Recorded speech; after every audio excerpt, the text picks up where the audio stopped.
For now, we're getting some more updates coming in as Israeli airstrike in central Beirut has killed Hezbollah's chief spokesman Mohammed Afif al-Nablusi, targeting the Arab Socialist Baath Party's office, while another strike in northern Gaza's Beit Lahia claimed at least 30 lives.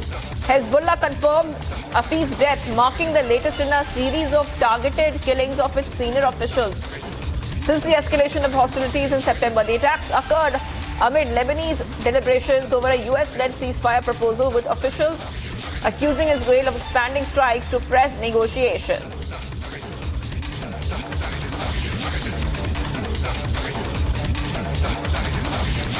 All right, big update coming in right now, Republic TV viewers, where you can clearly see that Israel has conducted strikes in Beirut, and this strikes in Beirut by Israel has killed one Hezbollah spokesperson. The strike in Gaza has killed 30. A rare Israeli strike in central Beirut killed the Hezbollah militant group's chief spokesperson on Sunday. This happened yesterday, by the way. While an Israeli strike in northern Gaza's Beit Lahia killed 30 people. Mohammed Afif al-Nablusi was killed in a strike on the Arab Socialist Baath Party's office in Beirut. Hezbollah confirmed in a statement Afif had been especially visible after an all-out war erupted between Israel and Hezbollah in September.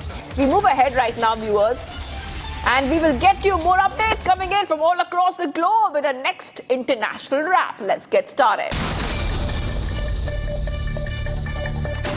Massive explosion lit up the northern Gaza skyline in the wee hours of Monday, following an Israeli airstrike that killed at least 30 people and injured dozens. Residents fleeing the area reported homes being targeted, while the Israeli military confirmed multiple strikes on terrorist targets, and state efforts to evacuate civilians continued amidst intensified operations against Hamas terrorists.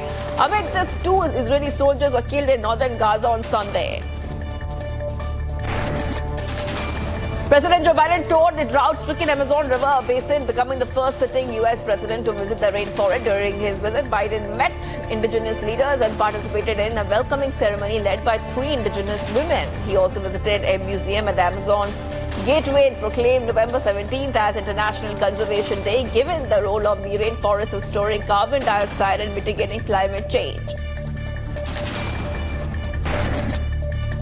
Ukraine reacted cautiously to U.S. decision to supply long-range missiles for strikes deeper into Russia. This comes as Zelensky also condemned Russia's large-scale missile and drone strikes targeting Ukraine's energy infrastructure. Given past efforts to negotiate with the Russian President Vladimir Putin, the U.S.-Ukraine's key ally has provided over $56.2 billion in security assistance since the war began in February 2022.